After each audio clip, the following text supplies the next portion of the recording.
Hola chicos, somos de la Universidad Politécnica Salesiana. Hoy hablaremos sobre la antropología en la Edad Antigua. Integrantes: Zuleini Taco, Kevin Higuera, Gabriel Ortiz y Anay Chechalo. La Edad Antigua empieza alrededor del año 3000 a 4000 a.C., con la aparición de la escritura, y acaba con la caída del Imperio Romano de Occidente en el año 476 después de Cristo. Este suceso se dio por invasiones bárbaras del siglo V. Abarcando acerca de la aparición de la escritura, esta se creó en Mesopotamia con los pictogramas y en Egipto con los jeroglíficos. En esta época se desarrollaron las primeras civilizaciones antiguas, como Egipto, Mesopotamia, Grecia y Roma. Ahora, ¿en dónde surgieron? La civilización egipcia, la mesopotámica, incluyendo los hebreos, fenicios y persas, surgieron en el Antiguo Oriente. Por otro lado, Grecia y Roma se desarrollaron en la Antigüedad clásica o el Oeste. Te preguntarás, ¿de dónde proviene el nombre Mesopotamia? Pues bien, en griego quiere decir tierra entre dos ríos, ya que se desarrolló entre los ríos Tigris y Éufrates, donde actualmente es Irak y Siria. Por otro lado, Egipto se desarrolló cerca del río Nilo, y esta civilización creará los jeroglíficos. En el caso de Grecia, se desarrolló en el extremo oriental del mar Mediterráneo y las costas occidentales de Asia Menor, lo que ahora es Turquía. Algunos aspectos importantes de las civilizaciones son: en Grecia surgió la filosofía, el arte, la política, dando así gran influencia en las civilizaciones occidentales. Es en la Grecia antigua donde se acuña el concepto de democracia. La civilización romana dejó un gran legado a toda Europa, gracias a su arquitectura, su forma de organización y sus leyes. En Mesopotamia se inventó la rueda, la escritura cuneiforme y pictogramas. Así también desarrollaron un calendario de 12 meses. De estas civilizaciones surgieron grandes exponentes. Platón fue un famoso filósofo griego que nació en el año 427 a.C. en Atenas. Fue criado en el seno de una familia aristocrática. Sócrates, su discípulo por 20 años, y atraído por la filosofía, abandonó su interés en la política y sus aficiones literarias y enfrentó a los sofistas. Tras la condena a muerte de Sócrates, Platón huyó de Atenas y se apartó completamente de la vida pública. No obstante, los temas políticos ocuparon un lugar central en su pensamiento y llegó a conseguir un modelo ideal de Estado, donde los filósofos y gobernantes mantenían la cúspide de la pirámide.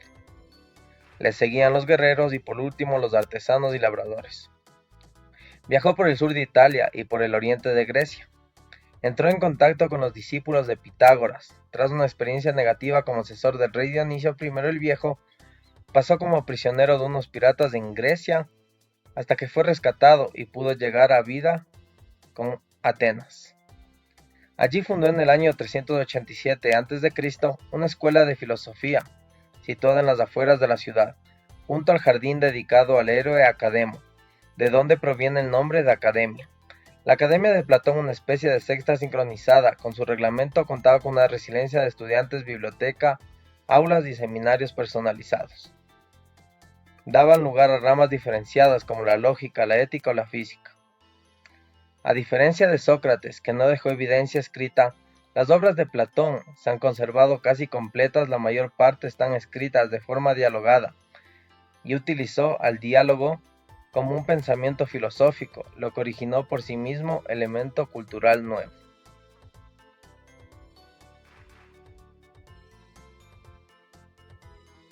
Estas obras llamadas La República, El Banquete y Las Nubes son unas obras literarias de Platón.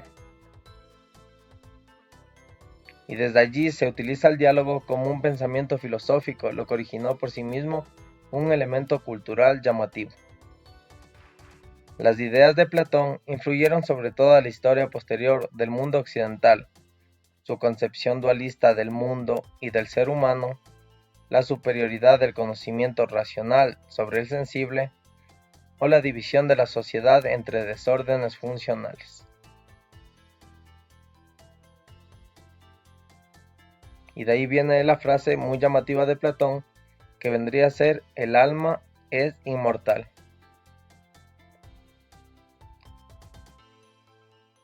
Al final de la antigüedad, el cristianismo encontró a Platón con muchos puntos afines, en los cuales se sustentan creencias religiosas.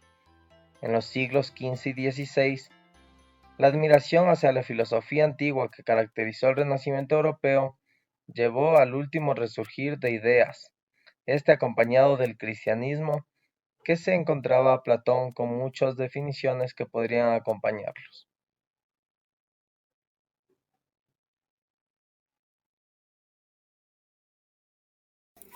¿Quién era Cicerón? Cicerón fue un filósofo político, orador y escritor romano, nacido en Arpino en el año 106 a.C. y asesinado en el año 143 a.C. Es considerado uno de los más grandes oradores de Roma y una de las figuras más influyentes del pensamiento romano. Cicerón admiraba profundamente a Sócrates y lo consideraba una figura clave en la historia del pensamiento. Según Cicerón, Sócrates fue el primero en llevar la filosofía del estudio del cosmos hacia los problemas humanos, haciendo que la filosofía se ocupara de la vida cotidiana, las costumbres, la ética y la moral. Para Cicerón, esta transformación fue crucial, ya que permitió que la filosofía se aplicara a las personas comunes, más allá de los filósofos abstractos.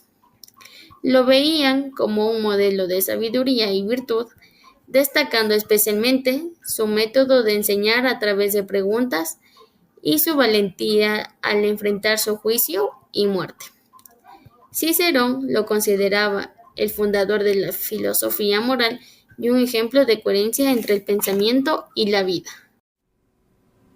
Aristóteles, en su pensamiento filosófico, sostiene que la razón es la capacidad más elevada del ser humano y la vincula directamente con su concepto central de eudainomía, entendida como una forma de felicidad profunda o plenitud.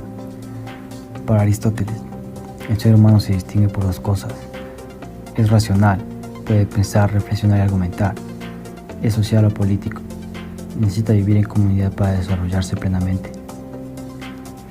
Séneca, filosófico estoico romano, toma la idea aristotélica de que la razón es lo que define al ser humano, pero le da un enfoque más introspectivo. Para él la razón no solo sirve para pensar, sino para dominar nuestras emociones y pasiones. El ser humano, dice Séneca, alcanza su verdadera grandeza cuando vive de acuerdo a la naturaleza racional que lleva dentro. Tomás de Aquino vivió en la Edad Media y es famoso por mezclar las ideas aristotélicas con la teología cristiana. Su visión del ser humano incluye: el ser humano tiene una naturaleza racional y eso lo hace distinto al resto de la creación, como decía Aristóteles. Es la razón, sin embargo, viene de Dios y debe estar al servicio del bien y de la verdad divina, o sea, una razón divina. Él cree que vivimos en comunidad porque somos seres sociales por naturaleza y que solo en relación con otros podemos vivir moralmente. Introduce la idea de que la razón humana debe trabajar junto con la fe para alcanzar el bien supremo, la unión con Dios.